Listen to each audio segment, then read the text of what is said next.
of at least the same quality, how can we compete? We have an opportunity. Patty Schmucker helps cosmetics companies find new markets globally. And for an LA company, that's an easy sell. Southern California has really become the epicenter for beauty. The movie industry, the entertainment industry has exported our lifestyle all over the world, so there's huge demand. But you have to know how to do it right.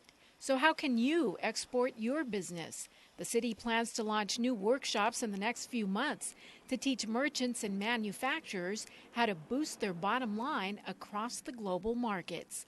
I'm Anna Marcos for LA This Week. Although the information is not up just yet, you can watch for the new workshops to roll out over the next several months by visiting business.lacity.org. Well, turning now to earthquake safety. It can be calm 1 minute, then boom, an earthquake. Experts say when it happens, and it will, first responders will be just too busy to care for everyone. That's why millions participated in the Great California Shakeout. Emergency drills in preparation for the worst. Gil Reyes has more from a school in Northridge. Fire inside the classroom, and that's not all. There's also a hazardous materials spill, collapsed buildings, also injured and missing students throughout campus. But don't worry, it's just practice. Earthquake practice. We're doing this drill today with the Los Angeles Fire Department, LA School Police, LAPD, and MySafe LA to demonstrate what will happen. This is all part of the Great California Shakeout. Various locations throughout the state taking part in emergency drills in preparation for the big one. Today, we're at Dearborn Elementary School in Northridge, where firefighters say the students are prepared. I'm amazed. I'm really amazed at what the children actually know. The stop, drop, and roll, protecting your head, getting under something stable.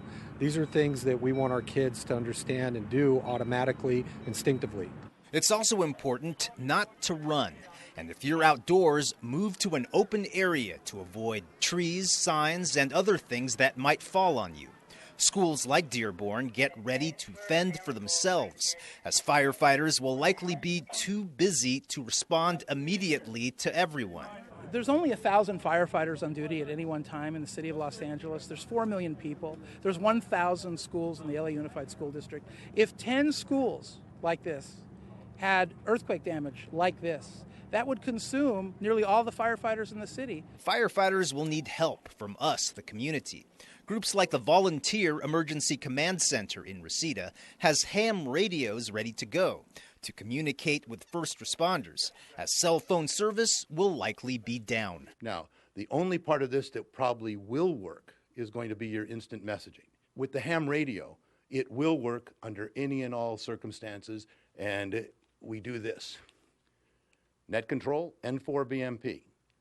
And now I'm plugged in and I can give and receive information from wherever I am.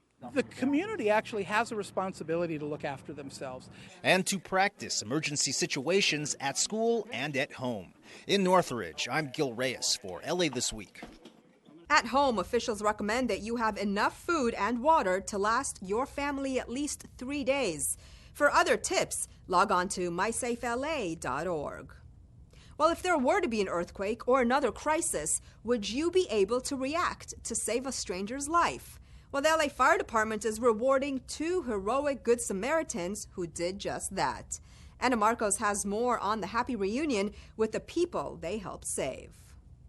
1, 2, 3, 4, 5. Tasha Thompson-Eisen grows emotional and covers her face. She's listening to the 911 call she made as she tried to save a heart attack victim's life with CPR when she stopped by the side of the road to help him. I felt something wrong when he was gasping for air and his eyes rolled back and I was like, okay, nope, that's a problem. He's not getting enough air, so I definitely need to give chest compressions. Hi, nice to meet you. Lots of handshakes and hugs on this day as the LA Fire Department hosts this get-together. 2 heart attack survivors are reuniting with their rescuers and the paramedics and hospital staff who helped save them. Mike Parent was saved in part by Thompson's CPR efforts. I'm living proof that if you do CPR, you can save someone's kid, someone's someone's father, someone's grandfather, whatever. The message emergency workers want to get across is not knowing CPR is no excuse for not helping a stranger in distress. You can still save a life. Thompson herself got help and coaching on CPR by a 911 dispatcher during the crisis. Knowing CPR can truly save a life, and I encourage all Angelenos to learn this life-saving skill. I honestly think they should teach CPR in high schools, but if you don't know it, you should learn it. And if you don't know it and if you don't learn it, don't hesitate to still help somebody, because if you call 911, they'll coach you through it. And it looks like Thompson will get her wish. The LA Fire Department has partnered with the LA Unified School District to teach CPR to high school students. Knowing this first aid skill could mean the difference between life and death. I'm Anna Marcos for LA This Week. And the second heart attack victim at the reunion was Ronnie Noriega, who was also saved by a quick-thinking couple. Well, as you just saw, the LAFD relies on Good Samaritans to help during an emergency. But the department is also turning to technology to help fight fires. Anna Marcos checks out the new Wi-Fire app that helps predict fire behavior. Fire 3 from Command 42. Are you? Firefighters now using the newest smart technology to solve an old-school problem, fighting brush fires. Crews showed off their new Wi-Fire app, which helps predict where a wildfire will spread with the touch of a button. Take the recent Cessnon fire in Porter Ranch. We could not really make a good sense of where's this fire going to go. I created a drop point.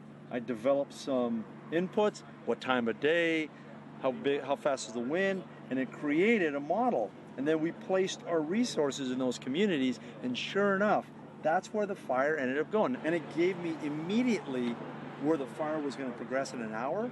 Fire Chief Ralph Terrazas remembers the old days of predicting fire behavior using a map and this plexiglass contraption. Both he and Councilmember Mike Bonin have helped firefighters get caught up on new firefighting technology. With the Los Angeles Fire Department Foundation, which provides resources to the department through charitable donations, came up with 50 iPads, so that we now have an iPad in every single command vehicle. LA firefighters have been using the technology up and down the state for the last few months. What used to take 3 or 4 hours to calculate and predict now takes about 2 or 3 minutes. The results are surprisingly similar to the actual burn pattern of the fire. In other words, the predictions of the Wi-Fire app are accurate.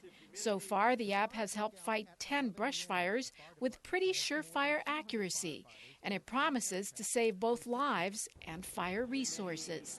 I'm Anna Marcos for LA This Week. The Wi-Fire app program was launched with a grant from the National Science Foundation. While believing in someone can greatly impact their self-esteem and level of success. And thanks to one city department's belief in one of their own, a young man may be on his way to a bright and fulfilling future. Rasha Goel has more. 20-year-old Efren is a student at Cal State Northridge, pursuing his dreams of becoming an accountant. At the same time, he's working here at the city's Department of Cultural Affairs. He says he's grateful for the opportunity. What I've enjoyed most about being at DCA is definitely the people and learning about all these cultural events that happen every week. Efren's journey began at the age of 10 as a student at the Sun Valley Youth Center. He eventually became a volunteer worker there and then enrolled in the Mayor's Summer Youth Program. Today, he is a part-time employee at the Department of Cultural Affairs headquarters in downtown Los Angeles. I wanted to work here at DCA headquarters because I thought it would bring a lot of experience since I am an accounting major. Sun Valley Youth Center, where Efren was first exposed to the arts, is one of the 22 centers affiliated with the Department of Cultural Affairs, also known as DCA. The DCA was formed in 1925 and supports art and cultural activities in the city, ensuring public access to the arts for residents and visitors. One of the flagships is our community arts program, where we have community arts centers sprinkled from San Pedro all the way to Canoga Park in the San Fernando Valley, of youth art centers and adult art learning centers where people get to explore their own creative talents. Alma Gibson, Director of Administrative Services, works directly with Efren and says he performs to the best of his abilities. This kid, I mean, he came in and immediately started getting things out and, fairly with very little direction. I mean, he was quick to learn and he was eager to learn. Hopes are Efren may return to the department after graduating from college, but for now, he's left a lasting impact on those that he's worked with and been an inspiration for those who perhaps may follow in his footsteps. In downtown Los Angeles, I'm Rasha Goel for LA This Week. Efren says he would like to work as a full-time accountant for the city after he graduates. Well, turning now to the changing face of cartoons. Now, most of us grew up watching them, but this new generation of cartoons looks nothing like Looney Tunes or Tom and Jerry. Animation has leaped light years ahead in the last decade, and now Pixar, the maker of some of the most beloved animated movies, is giving kids of all ages a hands-on chance at the computer control panel. Anna Marcos visits the science behind Pixar exhibit. The kids have absolutely no trouble finding Dory at the Science Behind Pixar exhibition. The new exhibit at the California Science Center has 40 interactive stations where kids get to play with the lighting in their favorite movies or change Merita's curly hair in the movie Brave and make it do weird stuff, or even design their own spaceship. Are you like trying to create animated characters or something? I like building like ships, like spaceships and stuff. Can they go wider, longer, taller? My mostly favorite is cars. Would you like to create your own car? Yeah. What kind of car would you create? Anyone, I don't care, as long as it's a car.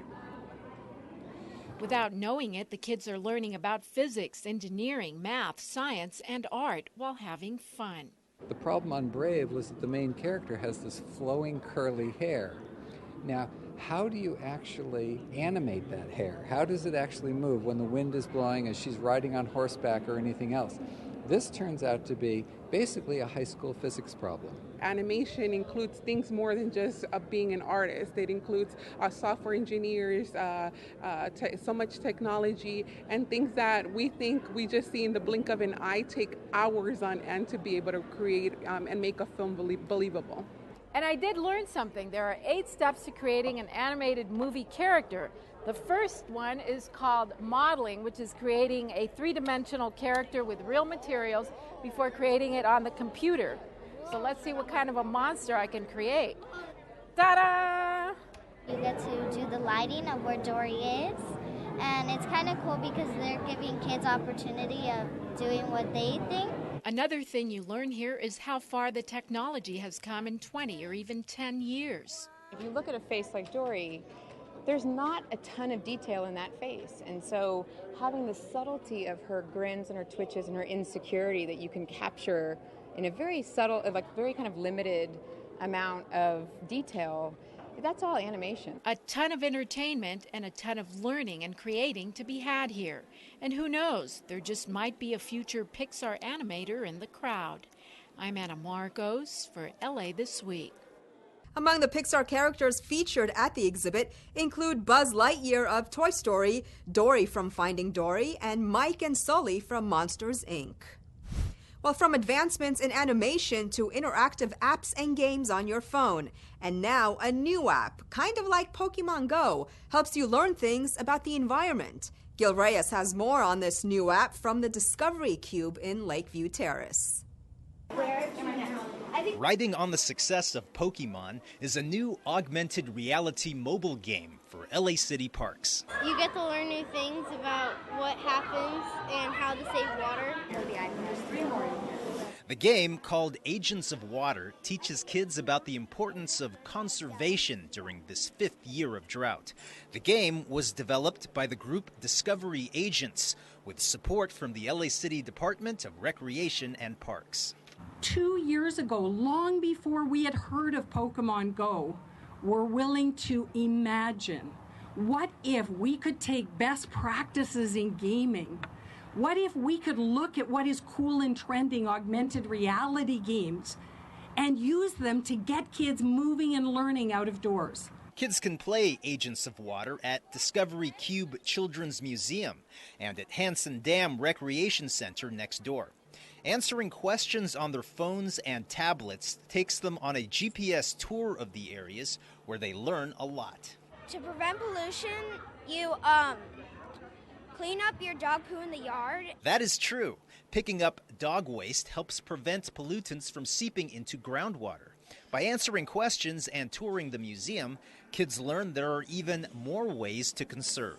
By fixing household water leaks, reducing outside water needs, and washing only full loads of laundry or dishes. So the idea is to get this in all of our parks so that kids want to go out into the parks. I mean, they do already, but I could say taking my own kids on a nature walk, we do that periodically, and sometimes they're a little reluctant about going. With this out there, I think they're going to be begging us to go. It was all three. You guys got the right ones. And you can now play this fun interactive game, not just here at Discovery Cube Hanson Dam Recreation Center, but also South Los Angeles Wetlands Park, also Reseda Park. Just make sure you watch where you're going when you're playing. At Discovery Cube, I'm Gil Reyes for LA This Week. To download this free game, go to the App Store or Google Play and search Discovery Agents.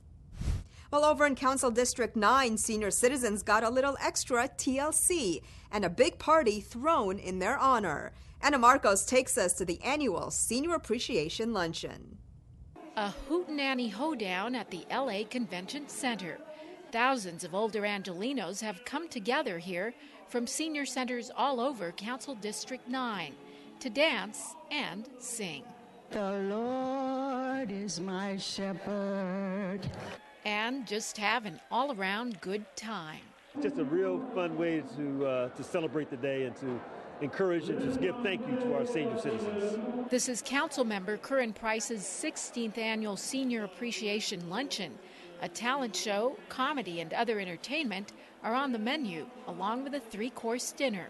But a little politicking also pops up on the agenda as city leaders urge seniors to vote yes on Measure M, a proposal on the November ballot that would pay for more transportation projects. The Crenshaw line coming through South Los Angeles, halfway done to LAX, and wouldn't it be nice to have a train to the airport? Lots of agencies also on hand to help the seniors out. City leaders estimate the elderly population will double in the next 15 years, and they're ready to help these seniors lead the longest, healthiest lives possible. I'm Anna Marcos at LA This Week. Mayor Garcetti also urged seniors to vote yes on Measure HHH, a plan to build more housing for people who are homeless. Well, City Attorney Mike Feuer cracks down on one hospital accused of illegally dumping a patient who was homeless. A new eatery in Hollywood helps transform the neighborhood.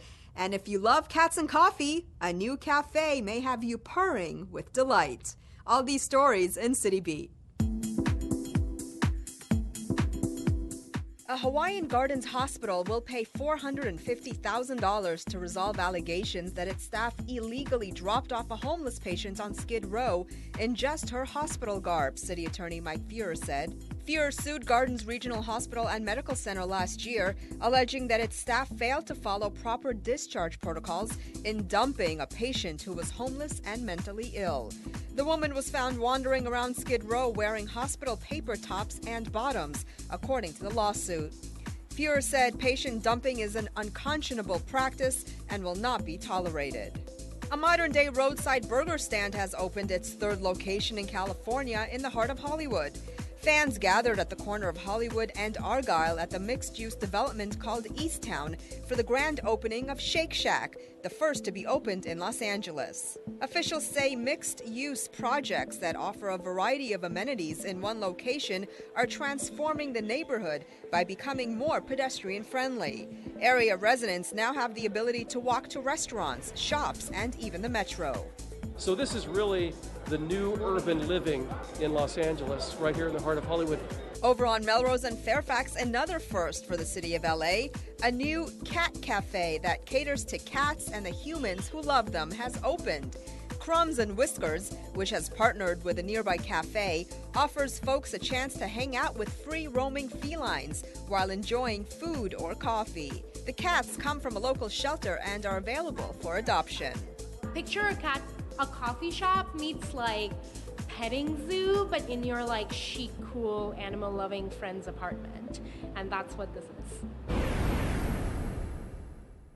With Day of the Dead taking place this week, a new exhibit opens honoring the dearly departed, and oftentimes with a lot of humor. Gil Reyes shows us from El Pueblo. Death. We all have to face it one day, but instead of dreading, these artists are celebrating. It is like a big party. You're celebrating your relatives and your loved ones like if they were here with you, standing with you today. The exhibit called Sacred Memories is taking place at El Pueblo Historical Cultural Monument. Every year we hold the Sacred Memories to kick off the Dia de los Muertos. It's a competitive application. So this year about 90 artists applied and put their artwork forward. About 25 were selected. Artist Chuka Susan Chesney painted her late brother, who tragically took his own life after a lengthy bout with mental illness. My mother was the one that found his body, and she was really, really sad. It was horrible. But I wanted to make that colorful painting to celebrate their relationship. My brother was really funny. For example, I'll tell you something funny about him. He tried to join the Hare Krishnas, and they didn't want him. I mean, he's like the only person you've ever heard of that they wouldn't want, because he was kind of difficult to be around. And I really miss him. It's one of those shows that you either can be profoundly moved or just laugh, because you either laugh at death or you're scared of it. And for one thing, I'm not scared of it. Many of the works remind us to appreciate the loved ones who are still with us, artists included. Mostly people go to museums, they look at art from people who have passed away, but we're here, we're alive. Come and look at our stuff. At the Biscaluz Gallery at El Pueblo. In downtown Los Angeles, I'm Gil Reyes for LA This Week. The exhibit continues at El Pueblo until December 4th. A new art installation gives a unique perspective on the human form. Learn all about LA during the ultimate scavenger hunt, and a Canoga Park Festival celebrates Mexican traditions. All this in this week's Things to Do. This fall, the Broad will present Creature, a free general admission installation opening November 5th that will fill the museum's first-floor galleries with more than 50 works presenting approaches to figuration and the human body. From slick avatars and popular icons to images rooted in mythology and animal instincts, this installation will feature works by over 25 artists, including artworks that examine the human body and others that allude to a physical presence outside of the artwork itself. Check it out at The Broad from November 5th through March 19th. For more, visit thebroad.org. This is an outdoor and indoor trek that'll cross a small part of the city. Along the way, you'll learn and be exposed to LA art, architecture, culture, and history. You'll also have a boatload of fun. You'll literally find long hidden treasure in either people, places, objects, or more. Complete tasks and solve puzzles. Make new friends. Have an adventure and a story to tell. Teams often have to perform a certain task before receiving their next clue. It all takes place on Saturday, November 5th, starting at 9:30 a.m. at Union Station. For more, visit meetup.com/IWannaDoThat. It's the 16th annual Main Street Canoga Park Dia de las Muertes Festival. The street festival is a traditional cultural event that celebrates the ancient Mexican and Central American traditions of paying homage to loved ones who have passed. Festivities are continuous all day in historic downtown Canoga Park, which is the recipient of the All-American City Award. The festival showcases live musical entertainment, vendors, international foods, artist exhibits, altered displays, a children's art pavilion, and a large classic car show. It all takes place at Sherman Way and Canoga Avenue on Sunday, November 6th.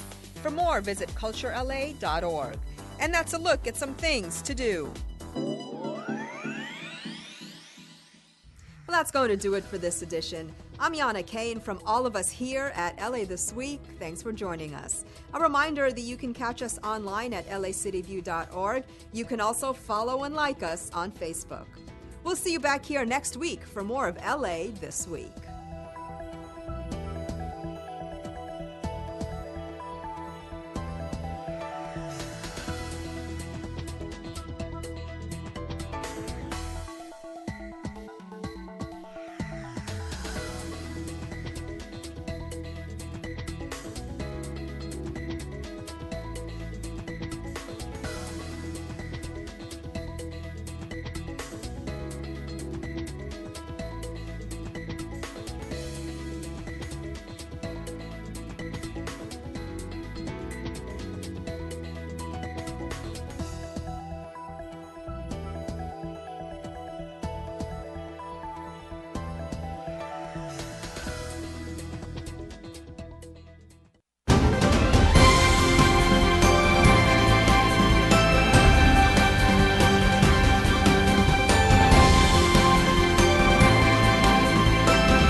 offices, please report to the council chamber so that we can begin our work for today.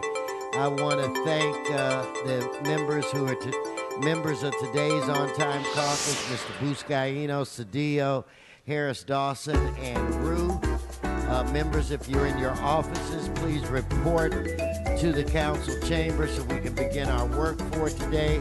I also want to acknowledge Mr. Koretz as a member of the On-Time Caucus as well.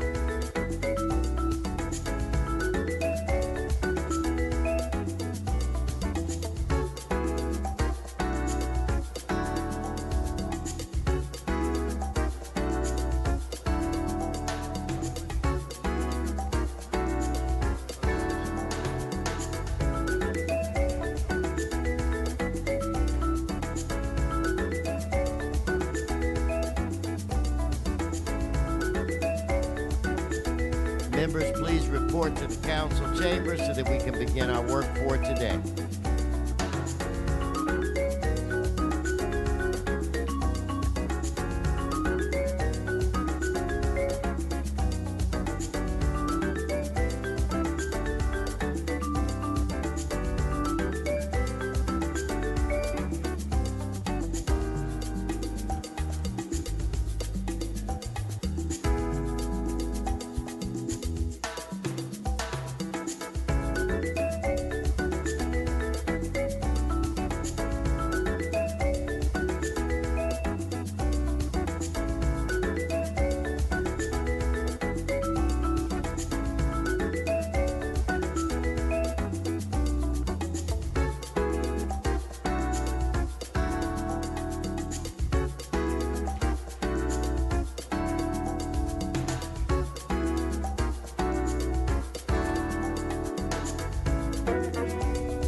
Good morning. If I could ask everyone to please take their seats. Shh. Good morning. It is Wednesday, November 2nd. Happy to welcome you to your Los Angeles City Council. This council meets every Tuesday, Wednesday, and Friday at 10 a.m., and the public is welcome. Mr. Clerk, we do have a quorum. Could you call the roll? Blumenfield, Bonham, Buscaino, Sodillo, Engler, Harris, Dawson, Weezer, Koretz, Krikourian, Martinez, Farrell, Price, Rue, Wesson. 10 members present and a quorum, Mr. President.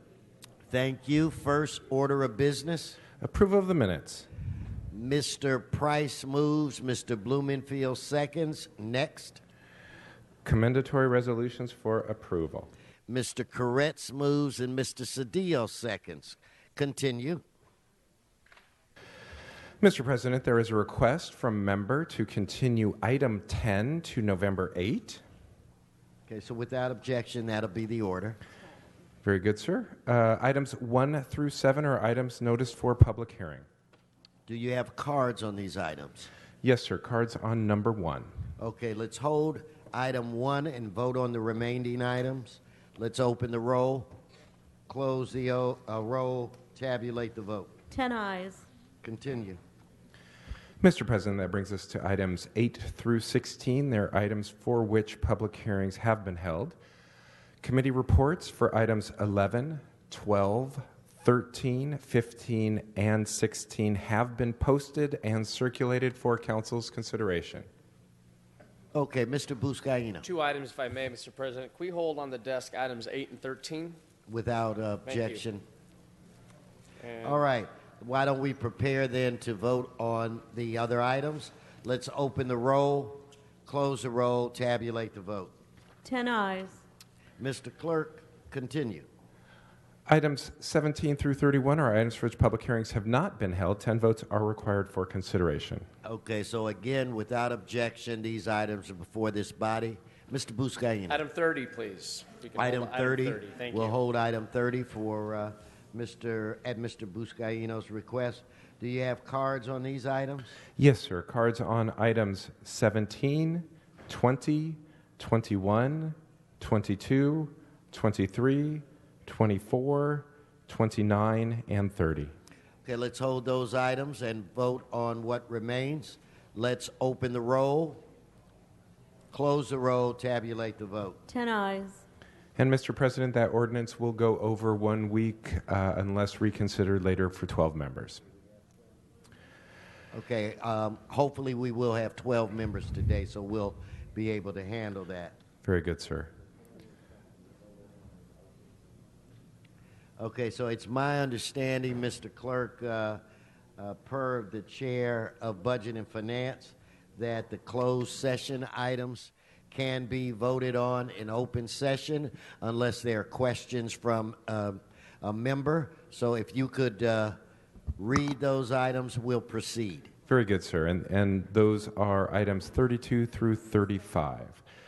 For item 32, in the case entitled Dylan Bruno and Amalie Bruno versus City of Los Angeles, there is a recommendation to expend $473,511.10 in settlement. In the case entitled Bridge Bank versus City of Los Angeles, there is a recommendation to expend $150,000 in settlement. For item 34, in the case entitled Victoria Blake versus City of Los Angeles, there's a recommendation to expend $1 million in settlement. And for item 35, in the case entitled David Kalmanson versus City of Los Angeles, there is a recommendation to expend $500,000 in settlement. Okay, I see no questions. Why don't we prepare to, no one's on the queue, why don't we prepare to vote on those items, 32 through 35.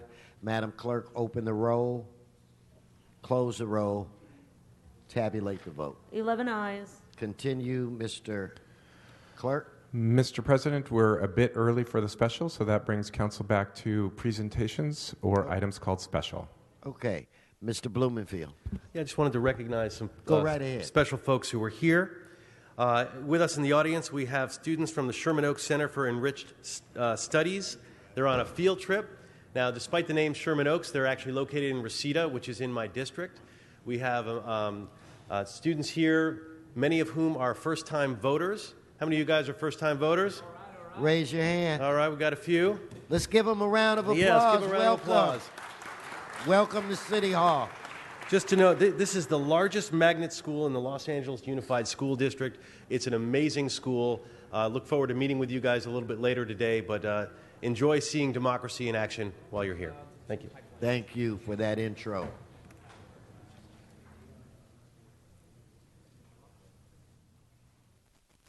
Let me call up Mr. Murphy.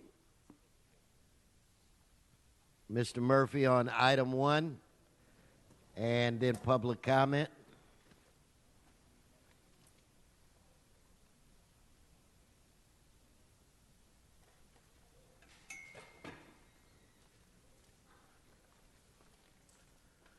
Good morning, John. Yeah, good morning. Item 1 is building and safety or rent escrow. If your landlord does a good job, you pay him the rent. If they don't do a good job, you pay it to the city. I'm going to general public comment. Okay, if you could give him his minute for general public comment, go ahead. Election day is next Tuesday. Vote for Measure M. I'm voting yes on Measure M. There's a lot of project that needs to be done, especially where I grew up at the Miracle Mile area, that extension to Purple Line. I heard yesterday it's not going to be ready till 2022. I'll be 58 years old then. Thank you. Thank you. Okay, so let's vote on item 1. Madam Clerk, on item 1, members, let's open the roll. Close the roll. Now tabulate the vote. 12 ayes. Okay, I'd like to call on Mr. Previn, Eric Previn, for items 20, 22, 24, 29, 30, and then general public comment.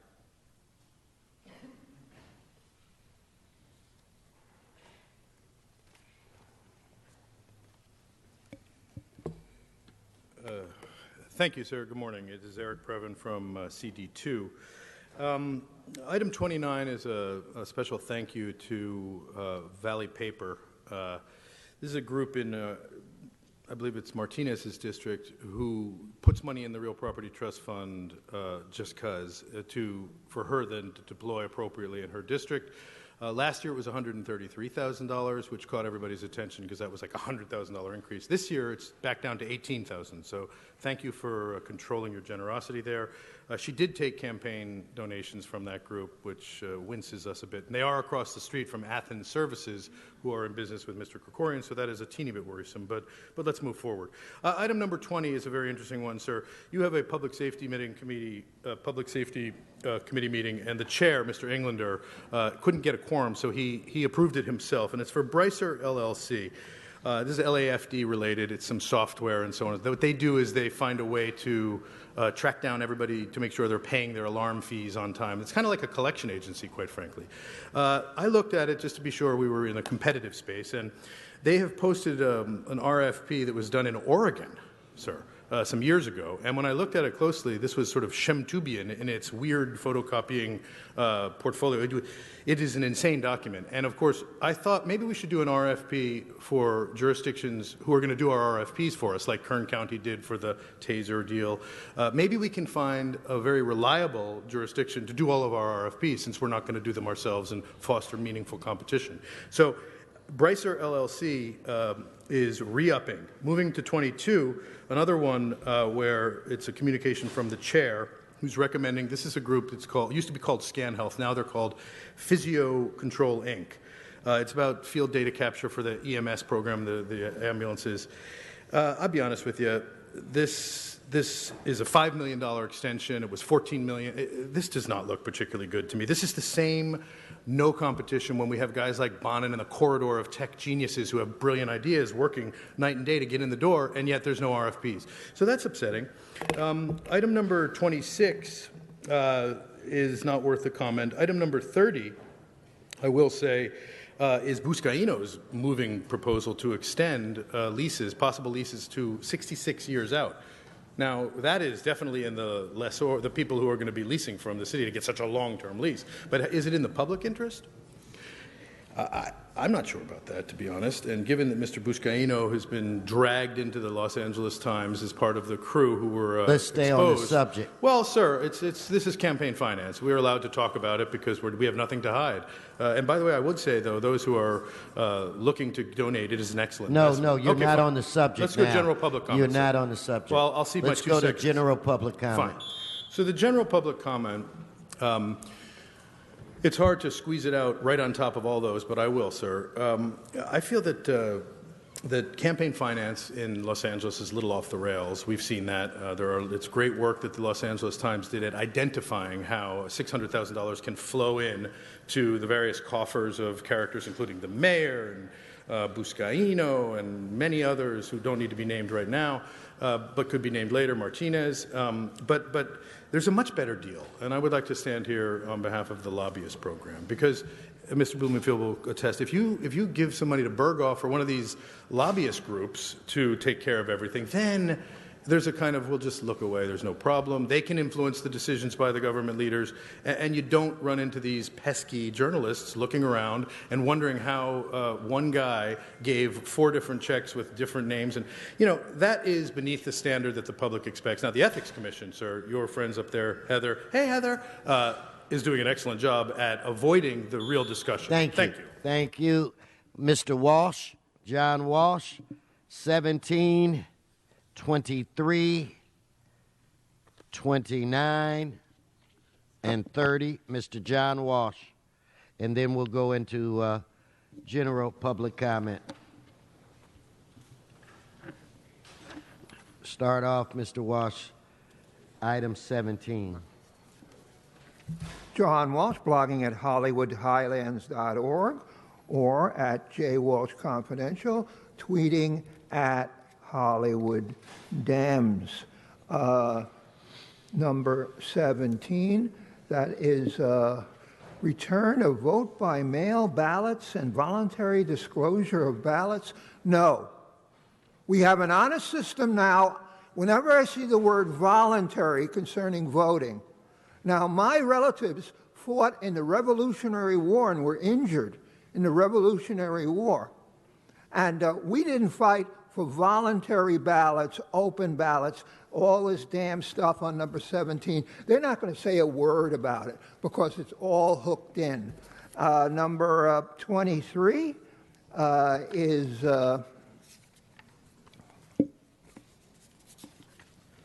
23. This is Council District 14, Housing Department for Homeless Services, transferring money. I just want to say this building is full of people who are supported by working for homeless services. It produces hundreds and hundreds of bureaucratic jobs while blacks and Hispanics, you don't see too many white homeless, do you? You take care of them. Blacks and Hispanics are dying on the street. And this is another one. There's always 2 or 3 homeless issues every day. And of course, they never talk about it, do they? Never a word about this. Next, anytime I see a contractor giving money to the city, I am suspicious.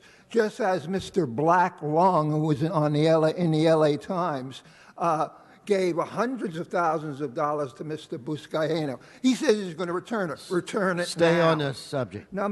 This is preparing and presenting documents to approve lease contracts of 29. This is paper stock. $18,000 contributed. Oh, aren't they wonderful people? My heart is bleeding to deposit the amount in Council District 6 public benefits. That's a slush fund for Council number 6, and that's Nuri Martinez. $18,000, no. The next one, number 30, this is preparing documents to amend and approves lease contracts for up to 66 years. What you're going to vote here, I don't know. I assume Mr. O'Farrell will be 166 when it comes. You're putting up things for thousands of years, hundreds of years. Thank you. Let's go to his general public comment. General public comment, Measure M. Now, if you're on welfare and it's not going to cost you a dime, vote for Measure M. But if you, let me tell you right now, this is for $44 billion for bus, highway, rapid bus, not for local buses, not one goddamn cent for local buses. It all goes to rapid buses and to highways. And all you liberals, vote for this so all the freeways can be widened and so they can turn your west of La Brea neighborhood into shit for these people, for the transportation industrial complex. No on Measure M. A half-cent sales tax forever. A million years from now, they'll be voting on it. Thank you. If I can get Ms. Pearman, Donna Pearman. Donna, you have items 17 and 21, and then we'll go into your general public comment. 17 and 21. Hello, this is Donna Trump. Any Republicans, we get knocked down, we get up, nobody's going to keep us down. We don't need any more voter fraud caused by the Democrat Party. Make sure the vote-by-mail ballots are compiled. Every living person that has the right to have their vote counted, Republican, Democrat, and other parties. Vote no on 56, 61, and no on the bond issues. And let's go. So just make sure that it's done in the right way and everybody has the right to be heard. And number 21. So I said we get knocked down, we get up, no one's going to keep us down. We need better accountability from LA Dot and Metro needs. We need to use the money for buses, used locally, Commuter Express and Dash. I do not trust this Warner Center funds to be used for the good of the people. So, but anyway, I depend on those buses. So we need to use it for buses. And last of all is public comment. Los Angeles is very important. You pick out who's the best leads the country. Don't choose a person on a few sound bites accidentally by a candidate, but the whole person. Hillary Clinton does not have the temperament to be the first lady president. I don't trust her with a red button. Many rebel people, Secret Service agents and others talked about how she treated people, how she treated women. Willie Lake's cruel remarks on Hispanics and blacks. Clinton Foundation only spent 10% on charity, rest in their pockets, and they gathered millions for a hospital in Haiti that was never built. And if she bring her in, she'll bring in the Muslims and we'll have Sharia law. Women, she will bring radical Muslims and they will take away your life. She'll destroy this whole country. And I'm going to have to leave and go to Israel if she gets elected in. So we need to vote for Donald Trump for president because it's the whole person that counts. Don't vote for Hillary. Okay, thank you. All right, I believe we can now vote on items 17, 20, 21, 22, 23, 24, and 29. So, Madam Clerk, if you would please open the roll, close the roll, and tabulate the vote. 13 ayes. Okay.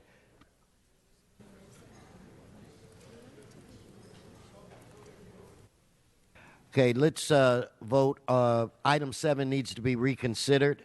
So we're going to have a vote on item 7, reconsideration. Let's open the roll, close the roll, tabulate the vote.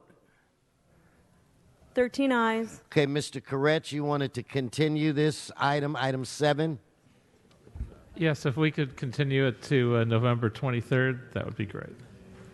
Without objection, that will be the order.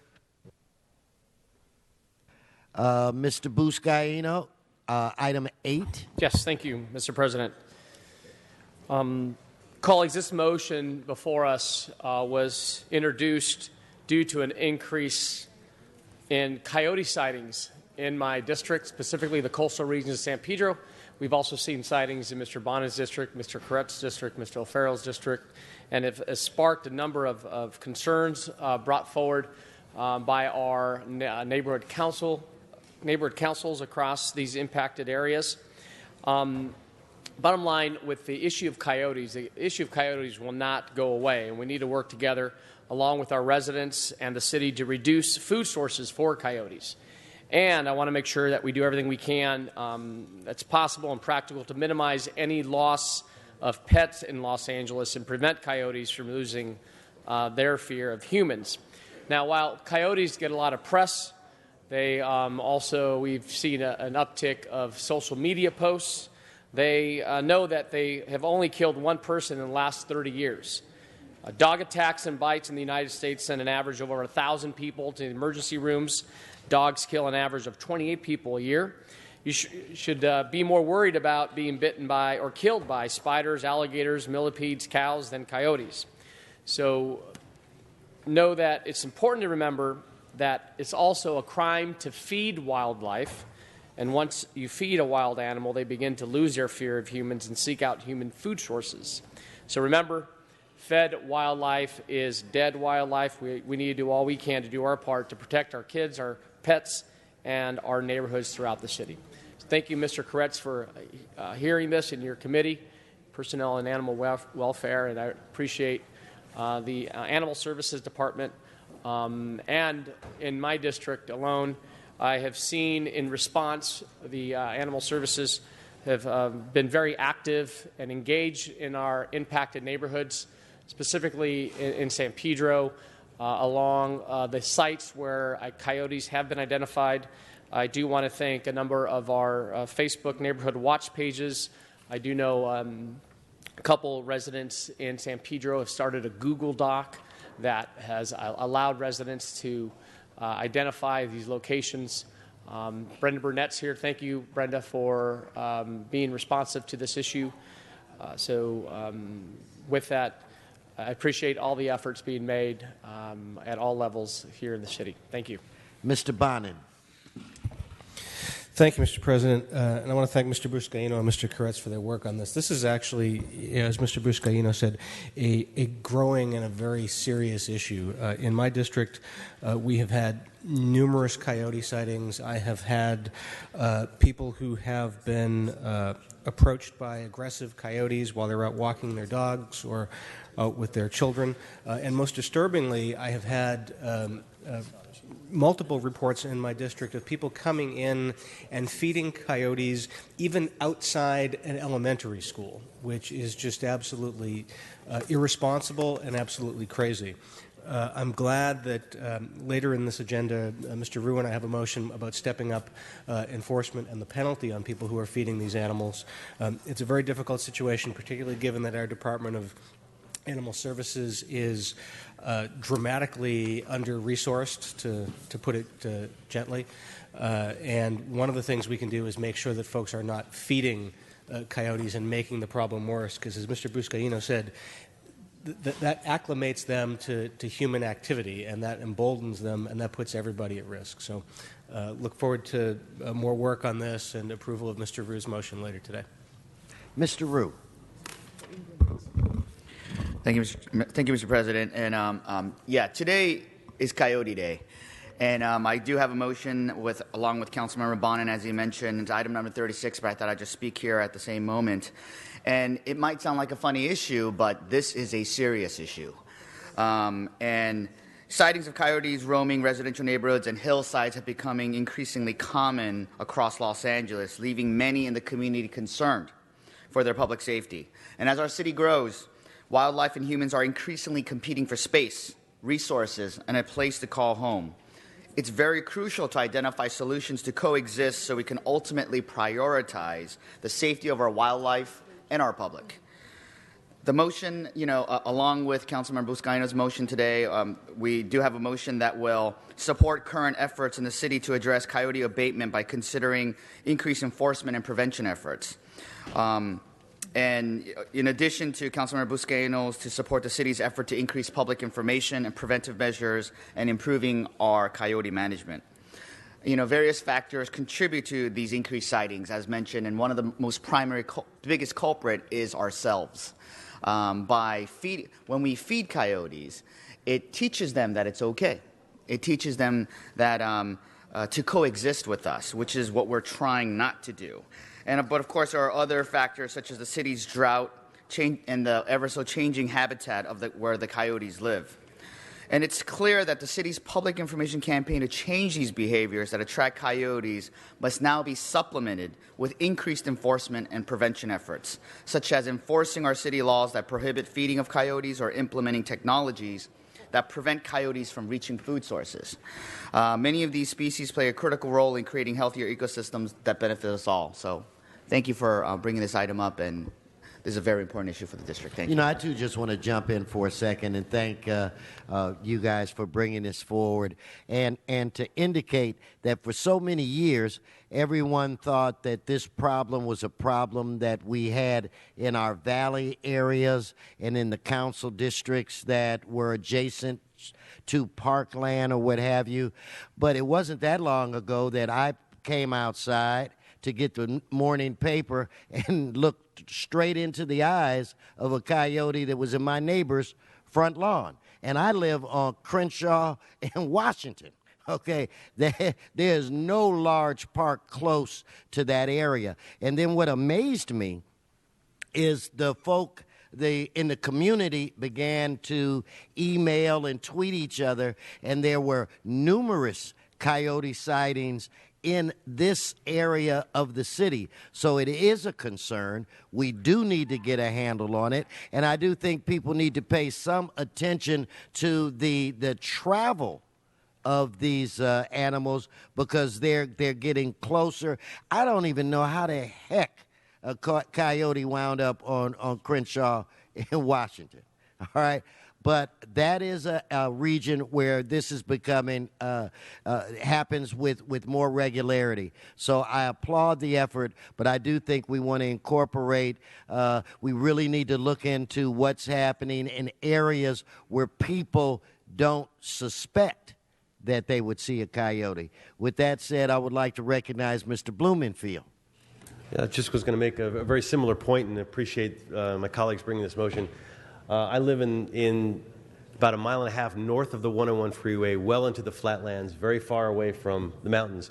We had a coyote get into our backyard, chase my dog around, and literally only because my wife saw it and ran out there, was able to stop the dog from being taken by the coyote. And then we just watched as this coyote basically jumped over a 6-foot fence as if it was nothing. So they're throughout the city. We've heard about sightings all over. I can attest personally about the coyote in my own backyard. So it's important that we look at this issue and try to deal with it rationally, not out of fear, as Mr. Buscaino said, because this is wildlife that has a place in our Los Angeles, but that we work toward creating safety across the board. Thank you, Mr. Koretz. You want to offer your backyard, and we will bring all of the coyotes and let you be their shepherd? Yes, we'd like to have a coyote party at my home. We'll take all of your coyotes from other districts. Now, this is a problem I've been dealing with for a number of years as well. I have a fair amount of hillside, so it's coyote country. People ask, why don't you just kill them all? Just go around and shoot all the coyotes. Not only is that not humane, but it's been tried and it doesn't work. The coyote population, when you kill off some of them, they just reproduce faster. There's a similar program at the state level where they try to kill off wolves by shooting them from helicopters, which is really insane and dangerous. But they find when they kill off some of those wolves, they actually reproduce and wind up with more wolves. So we know it doesn't work. That's not the way to do it. The logical way to do it is to remove all their food sources that we are generating by having people that feed them at worst and having people that don't secure their trash cans and leave their food for their animals out. We need to educate people about the importance of not doing all of those things and other practices to make coyotes not feel comfortable living with us. The more uncomfortable we can make them, the more likely they retreat to areas and find their more natural foods, but a little more difficult because they run like rodents. If we can actually make them useful predators and less likely to eat our cats and dogs, also not keep our animals outdoors unsupervised, especially in areas that are prone to coyotes. There are a lot of good steps we can take.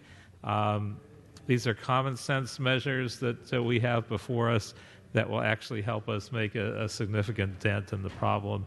And I thank Mr. Buscaino and Mr. Rue for some very creative ideas that will help this problem throughout the city. Okay, thank you. So that's the last speaker on the queue. With that said, let us open the roll, close the roll, tabulate the vote. 13 ayes. Okay, it's my understanding. Item 13, Mr. Buscaino, your concerns We're good. have been, so we can vote on item 13 at this point. Madam Clerk, please open the roll, close the roll, tabulate the vote. 13 ayes. Okay, now I'm going to go to general public comment.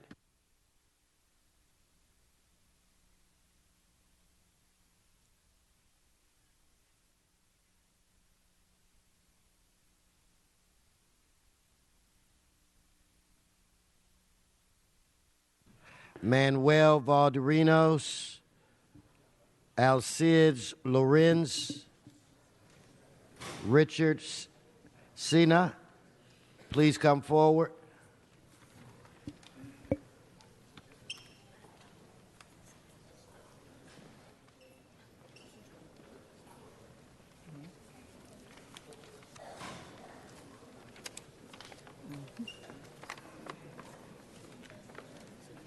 Please.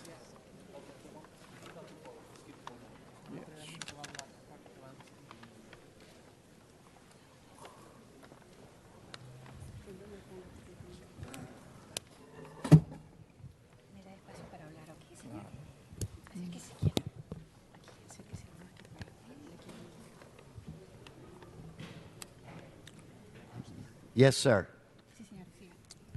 Buenos días, miembro del concilio. Good morning, members of the council. Me llamo Alcides Loesa. Tengo 3 años trabajando en Sky Chef. My name is Alcides Loesa. I have 3 years working in Sky Chef. Actualmente trabajo como driver. Mi Right. trabajo es llevar la comida para los pasajeros a los aviones. Right now, I'm working as a driver. My job is to take all the food for the passengers at the airplanes. Estoy aquí para hacer mi trabajo y el de mis compañeros más seguros. I am here to do my work and my colleagues' work more secure, more safety. Por ejemplo, los troques que manejamos tienen muchos problemas. For example, all the trucks that we drive, they have a lot of problems.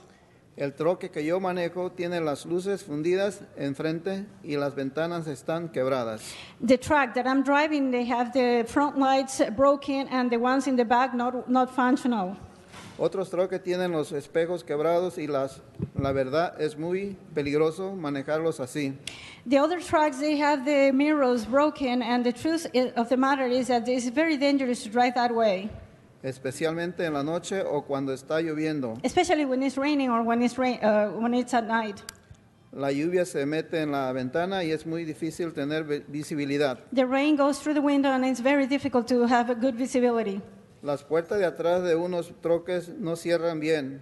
The doors behind in the tracks, they do not close properly. Son pesadas y cierran muy rápido y muy fuerte. They're very heavy, they close very quickly, and they close with a lot of strength. Un compañero mío se fracturó los dedos porque la puerta de atrás se cerró muy rápida.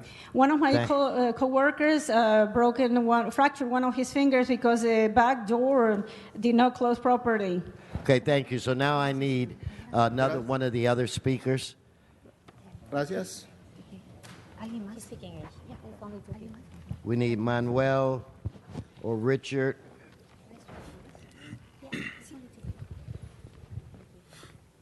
Yes, sir. Good morning, council members. My name is Manuel Valdovinos, and I work for LSG Sky Chefs. I've been working there in the ramp department for the past 6 years, catering, offloading trucks, and dispatching my coworkers so they can do their international and domestic flights. I'm 27 years old, and I was pursuing a career as a network systems administrator at ITT Tech until it recently closed its doors, leaving me with a lot of student debt and no means to pay it. I'm also ashamed to admit that I still have to live with my parents due to the very poor wages that we receive working for this company. However, it's not just me. It's all of us. All of us working at this company. We do not fall under the living wage ordinance, and we're all struggling to pay, working 2 jobs, long overtime, sometimes even 7 days a week. I don't understand why we have to go through this, seeing as airlines have been making historic profits, billions of dollars at our expense. Please, council members, we ask that you do the right thing and pass the living wage ordinance. Thank you. Thank you. So if I could get the next speaker, I think it's Richard. Please come forward, sir. Yes, sir. Welcome. Good morning, Council. I'm Richard Senna, representative of the Teamsters Local 986. We represent a couple of kitchens out there at LAX, and we would like to see that the council review this item and pass the living wage ordinance for these off-site kitchens that represent or sell the food to the airlines. Currently, our members, we represent about 300 members there at the one kitchen. Another local of ours in the Teamsters Union represents another 500. And they're off-site. They don't get the living wage ordinance, and we would like to see you guys reconsider this and see pass this issue to help the members prosper and get a good, decent wage along with their brothers and sisters that work at the airport. Thank you. Thank you, sir. Thank you all.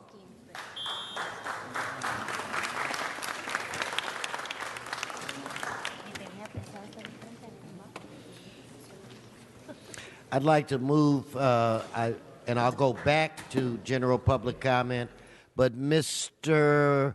Buscaino, item 30, did you want to move forward on that? If I can, thank you, Mr. President. Colleagues, this item before you does what we've been asking to do along the LA waterfront is make it more attractable to investors coming in and redeveloping. As you know, I've been working hard to champion the LA waterfront redevelopment since I took office. The Waterfront Master Plan, which is a $50 million commitment from the port, includes the Alta Sea campus, a 35-acre ocean-based education and innovative institute, in addition to a makeover of Portugal Village, which would be the hub of culinary markets, retail, a streetcar, and office space. This motion before you, and the reason why I'm presenting it, is that we all know that additional sales tax revenue, more hotel taxes, business taxes, and more tourism is good for our city. And the redevelopment of the LA waterfront is just that. And as we continue to develop the LA waterfront and similar projects of scale, we must be open to looking at all opportunities for strong public and private investment. This includes legislative changes to allow for strong and secure investments in our major redevelopment projects. As it currently stands, the city charter only allows a maximum lease term on port property for no more than 50 years. And this restriction makes it more challenging for a multi-million-dollar redevelopment like the San Pedro Public Market to quote-unquote pencil out. Last year, with the help of State Senator Isidore Hall, Governor Brown signed SB 399, which changed state law to allow lease terms for up to 66 years on state tidelands. And this motion before us will allow us to align the city charter with the state law on lease term length. Obviously would go before the voters, as do all city charter amendments. Furthermore, allowing us to extend the term from 50 to 66-year lease will move forward with a major development project that will have significant regional impact, not only the harbor area, but this entire city as a whole. So I ask for your aye vote And I'm looking forward to placing this on the March ballot. Thank you, Mr. President. Okay, let's prepare now to vote on that item. Let's open the roll, close the roll, and tabulate the vote. 13 ayes. Okay, I'd like to go back to general public comment and call up Mr. Oscar Mohammed and Juan Acala.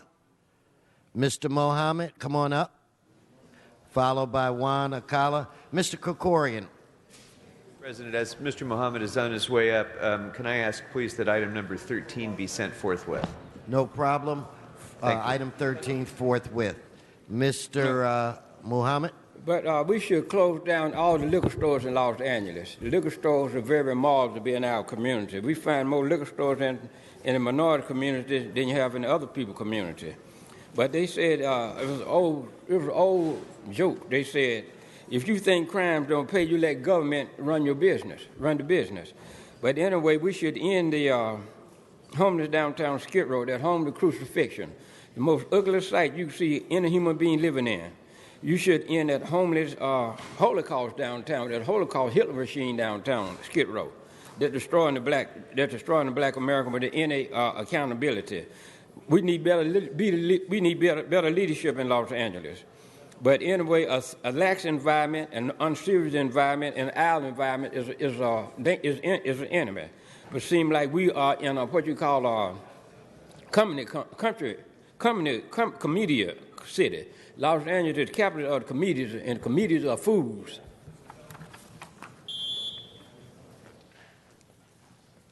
Mr. Acala. Yes, the upcoming presidential election, it's about let's make America white again. If you notice, all the people voting for Donald Trump are the rednecks. Redneck America again. We don't need no more redneck America. We need a world where everybody is considered equal. And that asshole wants to make a wall again across the border. Why doesn't he make a wall across Canada? See, that shows that type of prejudice that it's all about. Fuck you, Donald Trump. Fuck you, Donald Trump. Fuck you, Donald Trump. Chorizo for you. Mexican chorizo for you. Yeah. You guys just made his year. Okay, Mr. Acala finishes general public comment with a rousing round of applause. All right, he has arrived. So that concludes general public comment. Mr. Clerk, why don't we recess the regular meeting and go into the special meeting? Very good, sir. Blumenfield, Bonabusca, and Osodio, Unger, Harris, Dawson, Weezer, Carrasco, Corin, Martinez, O'Farrell, Price, Rue, Wesson, 13 members present and a quorum. Mr. President, that brings us to item 36. It's an item for which a public hearing has not been held. Mr. Rue, did you just want us to move forward on this, or did you want to speak on the item? No, I spoke earlier, so we can move forward. Okay, we do.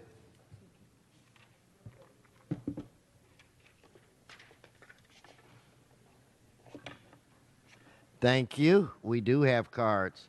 So if I could get Mr. Previn,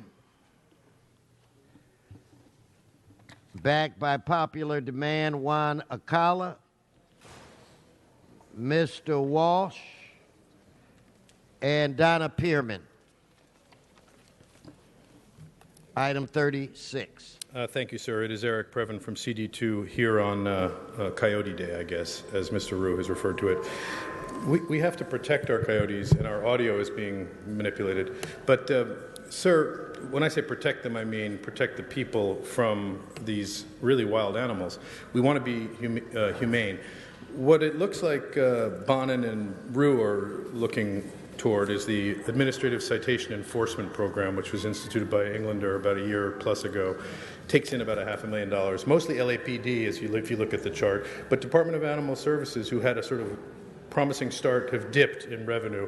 So I'm worried that this is about throw some trash around and say tag them with a penalty because they didn't cover their can. Or alternatively, I've seen many instances in municipal government where a great idea for a can cover means a new guy wants to get into the business. So they've been giving in various ways. So we have to scrutinize this carefully. We don't want administrative citation enforcement to get involved in this because we don't have people feeding coyotes regularly, and it's an outreach thing, not a Thank penalty you, thing. Mr. Akala.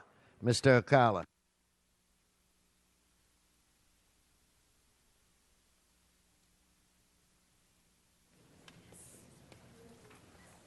The coyotes have a lot more right to live here than Donald Trump.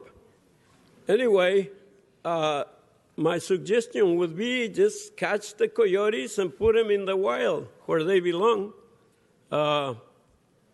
They can survive over there eating reindeer like me. Am I a reindeer? Well, I'm practicing to be Rudolph, Just stay the on this red-nosed subject. reindeer. I was chased by a coyote in Griffith Park, and the guy was actually kind of nice. He didn't do anything to me. My solution is that do not penalize people because of the coyotes. Just take the coyotes away. Leave the people alone. Mr. Walsh, followed by Ms. Pearman. John Walsh, blogging at HollywoodHighlands.org, or Jay Walsh Confidential, tweeting at Hollywood Dems. Yeah, the coyotes were here first, but this is America. If you got a gun and you got things, you push anybody else out. It's time to push the coyotes out. I just want you to go over to the west side where a certain ethnic group lives. You'll find no coyotes over there, Beverly Hills, West L.A., Santa Monica, because the coyotes are pushed into your neighborhood. They're pushed into your neighborhood. That's the way it works. What this is about is moving all the coyotes into black and Hispanic neighborhoods because they're not going to get rid of them. They're not going to get rid of them. They've got to contain them. And remember, these people up here, they're an all-white jury. They're totally racist. And this whole thing with the permanent wildlife signs, HollywoodHighlands.org. This is coyote racism. Okay, Ms. Pearman.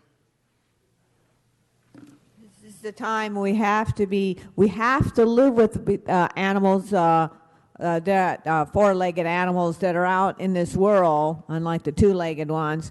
And everything depends on the habitat that the animals live, because that depends on how well we live. So let's move the coyotes in a spot where they won't get killed and they won't kill others. And personally, I'm more worried about the two-legged terrorists that we have here than worrying about being hurt by the four-legged ones. Like Hillary Clinton. No, stay So on the anyway, subject. they said Donald Trump. I have every right to say. Thank you. Your Hillary. time is expired. Anyway, You're off subject. Donna, go sit down. Donna, come on. Don't do. Donna's time is expired. Okay, cut. Donna, go sit down. Go sit down. The item's about coyotes. Go on. It has nothing to do with the presidential election. You're disrupting the meeting. Okay, let us vote on this item. Let's open the roll. Close the roll, tabulate the vote. 13 ayes. Okay, let's adjourn the special and return to the regular. Mr. President, there's been a request to send item 17 forthwith. Without objection, that'll be the order. What's before this body? Mr. Buscaino. Can we send item 30 forthwith, please? Item 30 Thank you. forthwith. Mr. President, Council has motions for posting and referral. Okay, they are posted and referred. The desk is clear. Thank you. Announcements. Members, announcements. If I can get everyone in the council chambers to please rise for adjourning motions. Young people, please stand up.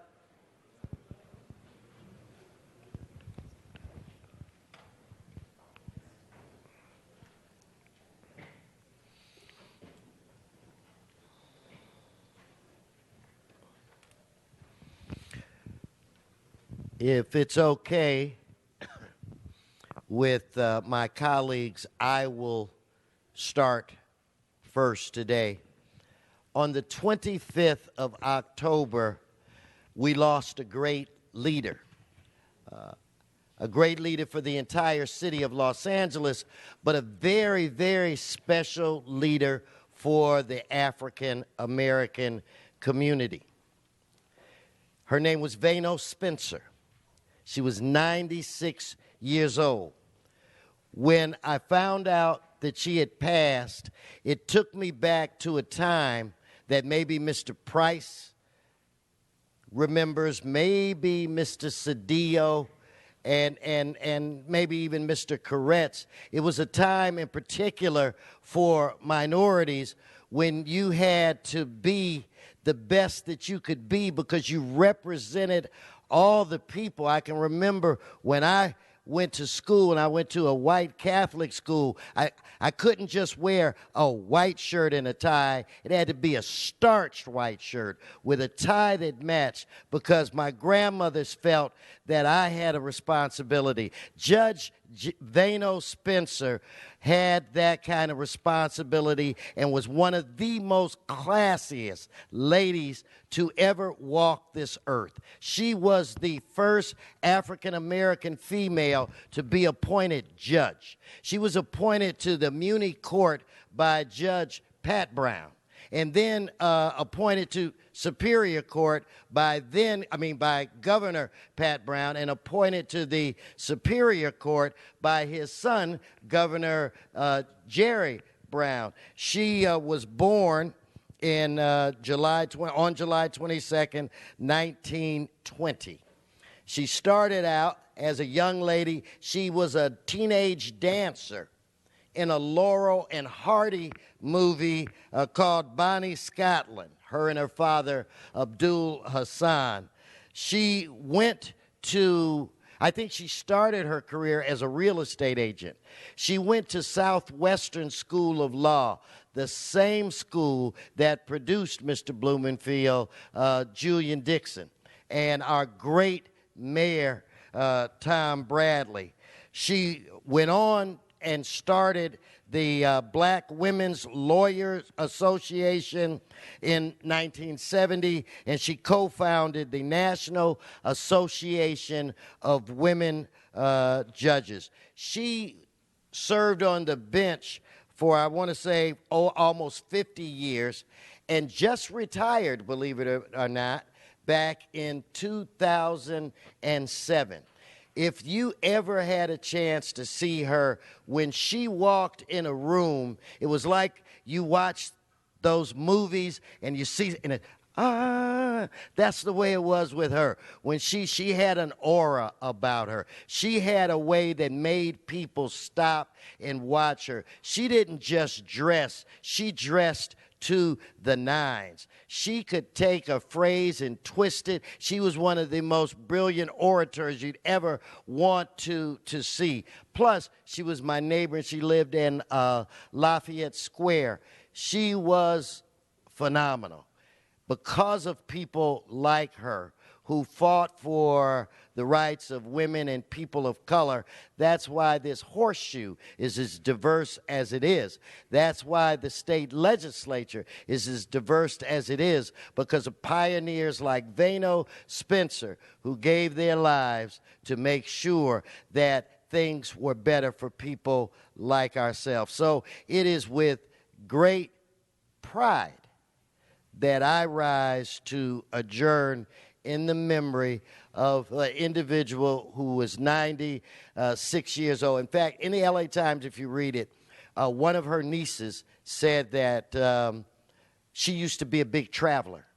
And she asked her aunt why she didn't travel anymore. And the aunt said because there was a time when people would dress to fly on planes. And when people began to dress down, flying on planes just weren't that important for her. She was a grand lady, and she will be missed.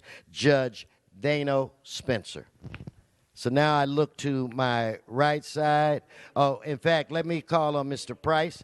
Mr. Price. Okay, in fact, what we're going to do to the clerk's office, we'll make this one a 3 signature with Mr. Price's name, my name, and Mr. Harris Dawson's name. Okay, Mr. Koretz. Thank you, Mr. President. I just found out about this person passing away because the Jewish Journal publishes obituaries, but they often accumulate them and publish them several months afterwards. On August 22nd, we lost a wonderfully creative, vibrant, and activist community leader, Henrietta Cooper Morell. Born in Detroit in 1925, she graduated from the Harvard Radcliffe program in business administration, meeting her future husband there, Leon Morell, at that time, while he was attending Harvard Law School. In Boston, Henrietta became a journalist for the Associated Press and Boston Globe. And after moving to Los Angeles, she worked for Samuel Goldwyn Jr., as well as the Bullock's department store chain, wrote numerous novels and screenplays, while also serving as a respected community leader, both in the local chapter of the Workmen's Circle and as president of the Carthay Circle Homeowners Association in my district. She passed away peacefully in her sleep in her Los Angeles home that she loved and lived in for more than 60 years. She's survived by her sister, Audrey Leader, her son, Douglas Morell, and daughter-in-law, Lori Levinson, who are both personal friends, and grandchildren, Solly, Heavy, and Danny. And she will be greatly missed by all who knew her. Also, Stephen Bolenbach passed away on October 8th at the age of 74. He was a highly regarded business leader, a Los Angeles native, a kid who served ice cream at Disneyland as a youngster, a UCLA graduate, and a recipient of a master's degree from Cal State Northridge, and a resident of Bel Air, who was also a financial whiz. He was the chairman of KB Home, a member of the board of directors of Time Warner, a director of Harrah's Entertainment, Macy's Incorporated, Mondelez International, and the Los Angeles World Affairs Council. He was co-chair and CEO of Hilton Hotels Corporation from 1996 and 2007, taking that brand globally to tremendous success. He was also chief financial officer for the Walt Disney Company, interestingly going from starting as an ice cream server and eventually winding up as the CFO. He helped to negotiate the 1995 $19 billion acquisition of Capital Cities ABC, which at the time was one of the largest corporate takeovers, creating a media giant, including theme parks, films, and TV broadcasting. Also from 1990 to 1992, he was the first chief financial officer for a firm known as the Trump Organization. Yes, that was 25 years ago, long before it became what it means today. And in that capacity, he served as liaison to banks, to which Donald Trump owed approximately $13.3 billion. And by devising the company's financial restructuring through various creative measures, including debt for equity swaps, and the sale or planned bankruptcy of some of the Trump Organization's failing assets, he was credited with helping Donald Trump avoid personal bankruptcy. They do say no good deed goes unpunished, so we can wonder about those unintended consequences. But this was all before Donald Trump became Donald Trump. Before and after his time with Trump, he played a major role at Marriott, including as its chief financial officer. Wherever he went, he transformed businesses, made many friends, and had a giant impact on the entire economic landscape. He is survived by his wife, Kimberly, and sons, Christopher and Keith, and 2 grandchildren. Thank you, Mr. Koretz. So I'm still looking to my right for any other adjourning motions. Now I'm looking to my left. Any adjourning motions to my left? I don't see any. Members, this meeting is adjourned.